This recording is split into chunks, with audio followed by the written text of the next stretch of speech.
The conference room was silent, except for the sound of pen against paper.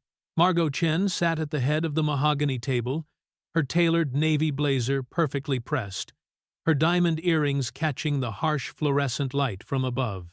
She was signing the final contract, a merger that would add $300 million to her company's portfolio. Her hand was steady. Her face was calm. But behind her eyes, something was breaking. 23 years. That's how long Margot had been climbing. From junior analyst to VP to CEO of one of the most respected tech firms on the West Coast.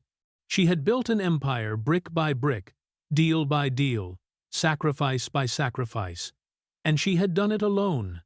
The pen fell from her fingers onto the mahogany surface with a soft click. Her assistant knocked.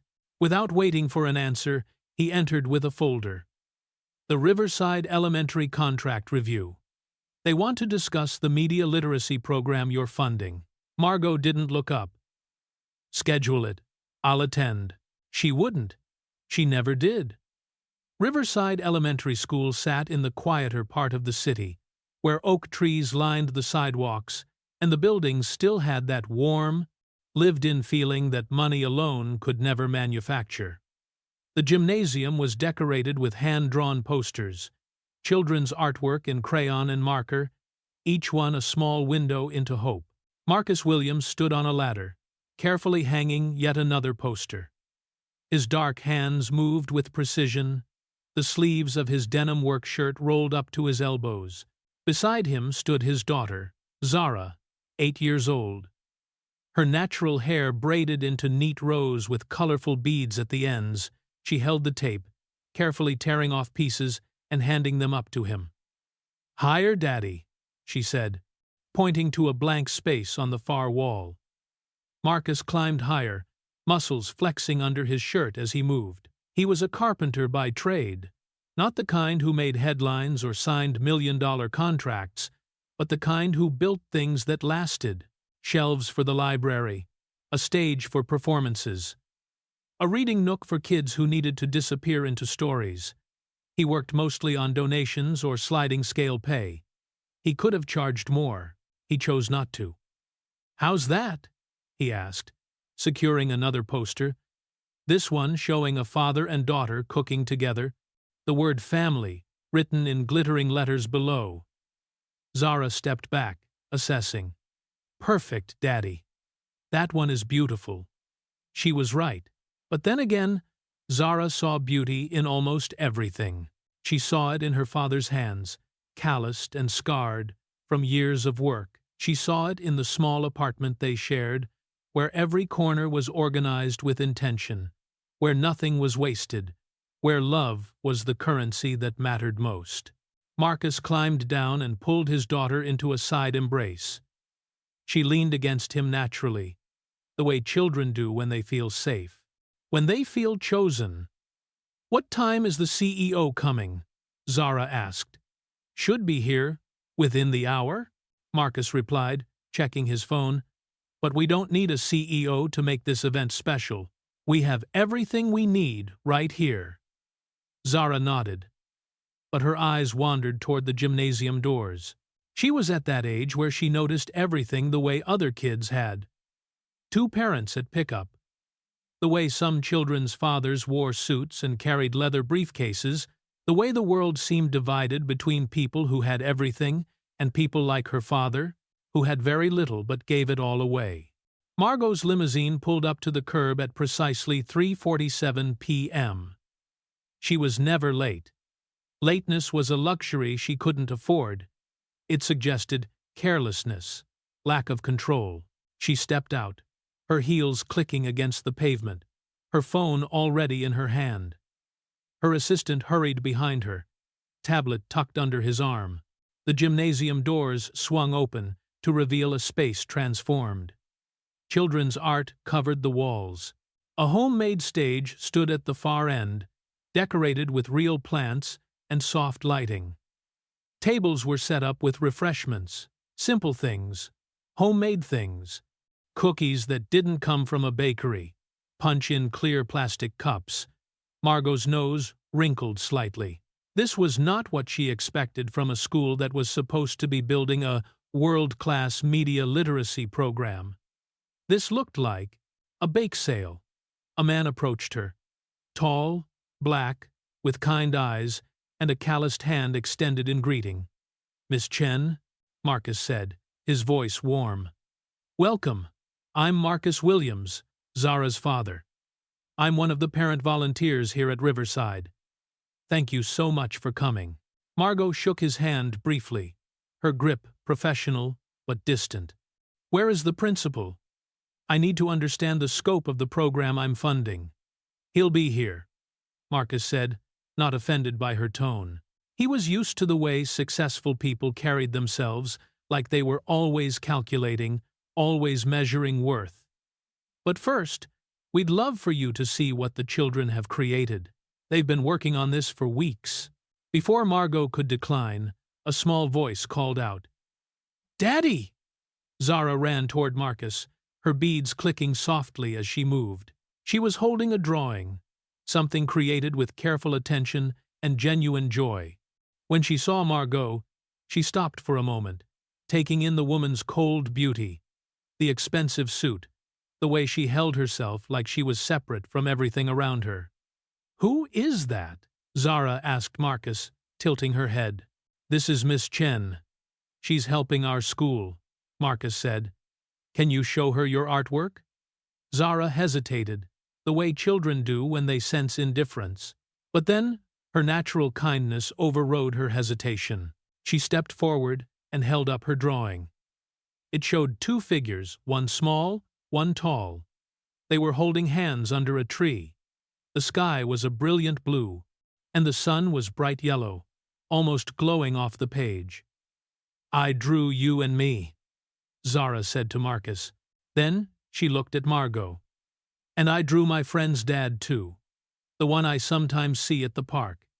He reads stories to kids even though nobody pays him." Margot stared at the drawing.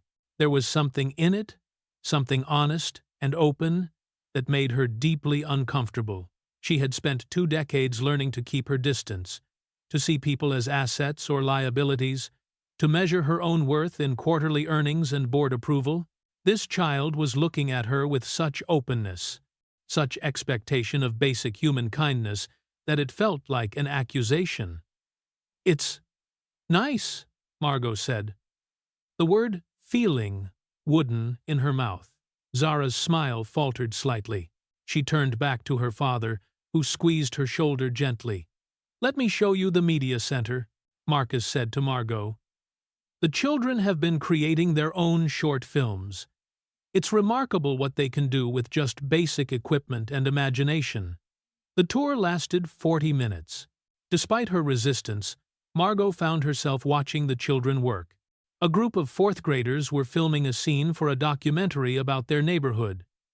Their director, a girl no more than 10, was giving instructions with surprising authority. Another group was editing footage on computers, their young faces illuminated by the screens, completely absorbed in their work. Marcus walked beside Margot the entire time, explaining the program with genuine passion. He told her about how media literacy wasn't just about teaching children to consume content critically. It was about giving them tools to tell their own stories, to see themselves as creators rather than consumers. "Most of these kids," Marcus said, gesturing around the room, "they don't see people who look like them in the media. They see doctors and lawyers on TV, but they never see someone who looks like them as the main character, as the hero. This program lets them be the heroes of their own stories." Margot listened. She didn't respond much, but she listened, and something in his words, his genuine belief that children deserved to see themselves, deserved to matter, struck something in her that she thought had calcified years ago. As they were leaving, Zara appeared at her father's side again. She held a small gift, a handmade bookmark with a drawing of a tree and the words, "You are strong," written in careful letters. "For you," Zara said, extending it to Margot. "My daddy says everyone needs to know they're strong, Even people who look like they don't need help. Margot took the bookmark. Her hands trembled slightly as she held it. "Thank you," she whispered. That night, Margot sat in her penthouse apartment 42 stories above the city. The bookmark was on her nightstand. She had stared at it for 10 minutes before bed, unable to look away. She pulled up her foundation's records. The Riverside Elementary grant, $250,000. It was a rounding error in her annual giving. She had approved it without even reading the full proposal, simply because the school's test scores were respectable and the tax deduction was favorable. She had never visited before today. She had sent her assistant to the groundbreaking ceremony. She had never asked about the children, about what they were actually creating. She opened her phone and looked at the school's website. There was a photo from the media center opening, children beaming at the camera, holding their first completed short film. In the background, barely visible, was Marcus. He was smiling at a child, not at the camera. His attention was completely on the young person in front of him. Margot closed the browser. She couldn't explain why the image unsettled her so deeply. 2 weeks later, Margot requested another visit to the school. Her assistant was surprised. She had never requested a second visit to any of her funded programs. She arrived unannounced on a Friday afternoon. The gymnasium was set up for a screening. The children's films would be shown to parents and community members. Marcus was helping children set up chairs, his movements efficient and kind. When he saw Margot, he smiled genuinely, without any ulterior motive. "Miss Chen, I'm glad you came back." Margot paused. She was unused to being uncertain. "I wanted to see the results of the program." "Then, you came at the right time," Marcus said. He gestured to a seat near the front. "Sit with us?" "Us" meant him and Zara. The child was dressed carefully in a green dress with small gold buttons, her hair freshly braided. When she saw Margot, she waved a simple, unself-conscious gesture that suggested she had been hoping Margot would return. The lights dimmed. The first film began a documentary about the neighborhood, created by fourth graders. It was rough in places, the editing imperfect, the audio sometimes unclear, but it was honest. It showed their community through the eyes of children who loved it, who saw both its struggles and its beauty. By the third film, Margot realized she was leaning forward in her seat. By the fifth, she realized her eyes were wet. The final film was titled Borrowed Light. It showed Zara, speaking directly to the camera. "My daddy is a carpenter." "Nother, my daddy," she said, her young voice clear and serious. "He builds things so that other people can have beautiful spaces. He doesn't make a lot of money. He doesn't have fancy things, but he gives me something better. He shows me that it's more important to build things that help people than to build things that make you rich." Zara was sitting in the reading nook her father had built. Sunlight streamed through the windows. Books surrounded her like friends. "When I grow up, I want to be like my daddy," Zara continued. "I want to build things that matter. I want to help people see they are strong. I want to be brave like he is." The film ended. Silence filled the gymnasium. Then, applause, genuine, moved, spontaneous. Margot didn't applaud. She couldn't, because she was crying real tears, not the controlled, composed expression she maintained in boardrooms.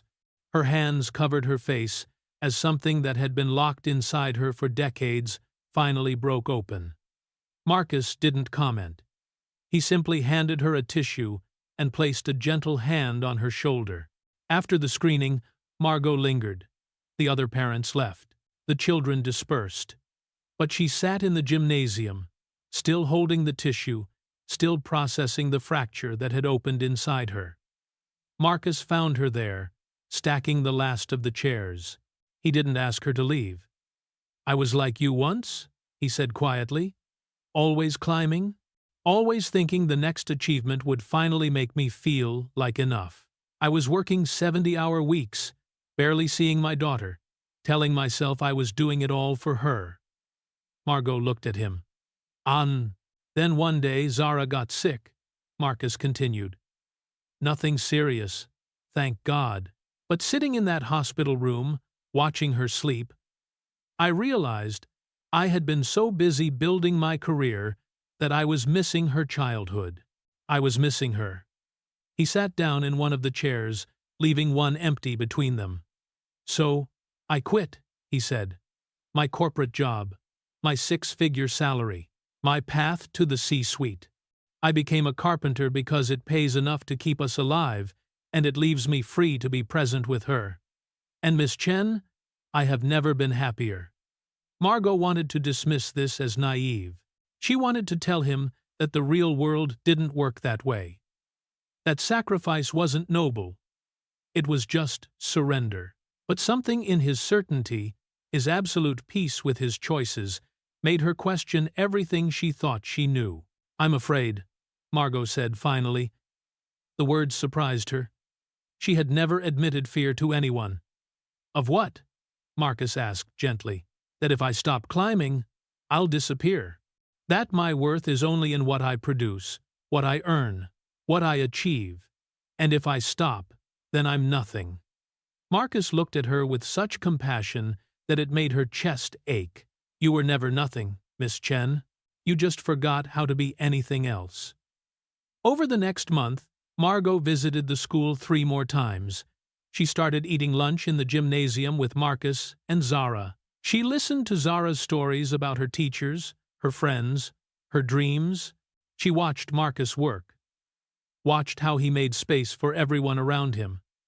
How he asked questions instead of giving orders. How his presence made people feel safe. She also started changing things. She expanded the media literacy program to 3 more schools. But more importantly, she did something unprecedented. She stepped back from some of her daily responsibilities. She delegated authority to her VP, a woman she had been subtly undermining for years out of fear. She started going home at 6 p.m. instead of 9. Her board questioned her judgment. Her colleagues whispered that she was losing her edge. She didn't care. One afternoon, as she was leaving the school, Zara asked her a question that stopped her cold. Miss Chen, why are you so sad all the time? Margot knelt down to the child's level. I don't know, she said honestly. Maybe because I've been waiting for someone to tell me I was enough. And I never believed them. I'll tell you, Zara said simply. You're enough. You're strong and you're kind. And you showed up here even though you were scared. That's brave. Marcus appeared behind his daughter, a soft expression on his face. He and Margot had developed an unspoken understanding, a connection that went beyond friendship, beyond gratitude. It was recognition. 2 people who had lived very differently, but who now saw the same truth. Your daughter is wiser than most adults, Margot said. She learned from her father, Marcus replied. There was warmth in his voice, pride that had nothing to do with achievement or money. 3 months later, Riverside Elementary held a gala to celebrate the expansion of the media literacy program. For the first time, Margot attended not as a distant donor, but as part of the community. She wore a less formal dress, still expensive, but warm. She helped set up decorations with Marcus and Zara. She laughed at their jokes. She was present. Toward the end of the evening, Marcus asked her to step outside with him. They stood on the school's front steps, looking up at the stars that were visible even through the city's light pollution. I have something I want to tell you, Marcus said. His voice was steady but vulnerable. I've been thinking about it for weeks, and I think I'm falling in love with you. Margot's breath caught. Love. She had spent so long avoiding the word, avoiding the vulnerability it implied. I know I'm not what you usually choose, Marcus continued. I don't have the money or the status or the... You have exactly what I need? I have. Margot interrupted. You have kindness. You have integrity. You see me as I am, not as what I produce. And you showed me that strength doesn't come from what you own or what you control. It comes from who you are willing to be for other people. Marcus reached out and took her hand. His palm was warm, calloused, real. Then let me be that for you, he said. Let me show you what it means to be loved, for exactly who you are. The transformation wasn't instant. Margot still had moments of fear, still felt the pull of her old ambitions. But now, she had something more powerful than ambition. She had purpose. Real purpose. She continued to run her company, but she did it differently. She implemented policies that prioritized employee well-being. She stepped away from the most cutthroat aspects of corporate culture. She started a scholarship fund specifically for children from low-income backgrounds, funded by her own money, not her foundation's budget. Her stock price initially dipped. Some board members were outraged. But something remarkable happened. Her employees became more loyal, more creative, more engaged. Her company didn't collapse. It transformed. It became, quietly, one of the most respected and beloved corporations in the country. But none of that mattered as much as what happened in the small apartment Marcus and Zara shared. Margot began spending more and more time there. She helped Zara with homework. She cooked with Marcus, learning his recipes, understanding his rhythms. She became part of the fabric of their lives.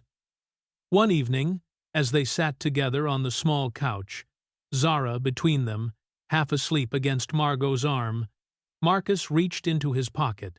He pulled out a small velvet box.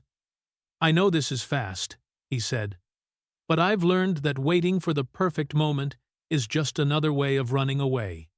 And I'm done running. He opened the box. Inside was a simple, elegant ring, not ostentatious, but beautiful in its honesty. Margot Chen, will you marry me? Will you be Zara's mom? Will you let us be your family? Zara's eyes flew open.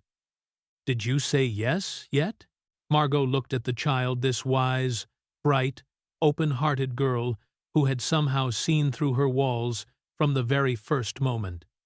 She looked at Marcus, this man who had shown her that strength could be gentle, that worth didn't need to be earned, that love was the most radical choice she could possibly make. Yes, she said. The word came easily, naturally, like it had been waiting inside her all along. Zara squealed with joy and threw her arms around both of them. And Margot, for perhaps the first time in her life, let herself be fully held. A year later, they stood in the gymnasium at Riverside Elementary. It was transformed again, this time for a wedding.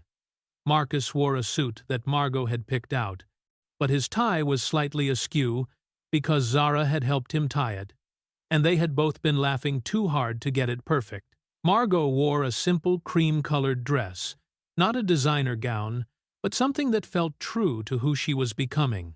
Her hair was down, unbound, softer than anyone at her office had ever seen it. The ceremony was small but meaningful. The children from the media program formed an honor guard. Zara, dressed in a miniature version of Margot's dress, carried the rings on a pillow that she had decorated herself with drawings of trees and stars. As Margot and Marcus said their vows, the children watched with rapt attention. They were witnessing something profound. Not just a wedding, but a transformation. They were seeing that it was never too late to choose differently. That there was grace in surrender. That sometimes the most powerful thing you could do was admit you couldn't do it all alone. 2 years later, Margot sat in the nursery of the home she now shared with Marcus and Zara. In her arms was a newborn, a son with Marcus's deep brown eyes and Margot's determined chin. His name was James, and he was born into a world completely different from the one his mother had known. Zara sat on the rocking chair beside her, watching her baby brother with the seriousness of an older sister. She had adapted beautifully to the changes in her family, protective and loving in equal measure. "He's perfect," Zara whispered. "He is," Margot agreed. She looked down at the infant, at his small, perfect fingers, at the absolute trust in his face. "And do you know what I hope for him?" "What?" Zara asked. "That he grows up knowing he was loved, not for what he accomplishes, but for who he is. That he never has to spend 30 years learning that lesson the hard way like I did." Margot looked up at the framed drawing that hung above the crib. Zara's drawing of her and Marcus, the one from so long ago. It was the first thing she had ever been given, with no expectation of return, no corporate objective, no hidden agenda. Just pure generosity. Just love. Marcus appeared in the doorway, carrying a tray with tea and fresh cookies. He kissed the top of Margot's head, then Zara's, then softly touched their newborn son. "Perfect timing," he said. "I was just remembering the day you first came to our school." "You were so cold," Zara said. "Matter of fact, I felt sorry for you." Margot laughed, a real, unguarded laugh that came from deep inside her, from the part of her that had finally learned to be soft. "You were right to feel sorry for me. I was cold. I was lost. And then your father showed me that strength isn't about being invulnerable. It's about being brave enough to be vulnerable. It's about choosing people over achievements, presence over success." She looked at Marcus, and the love in her eyes was clear, uncomplicated, real. "Your father gave me something no amount of money could ever buy. He gave me a home. He gave me a family. He gave me permission to be human." Zara nodded with the wisdom of a 9-year-old who had always understood these things. "That's what he does," she said simply. "He helps people see they're strong."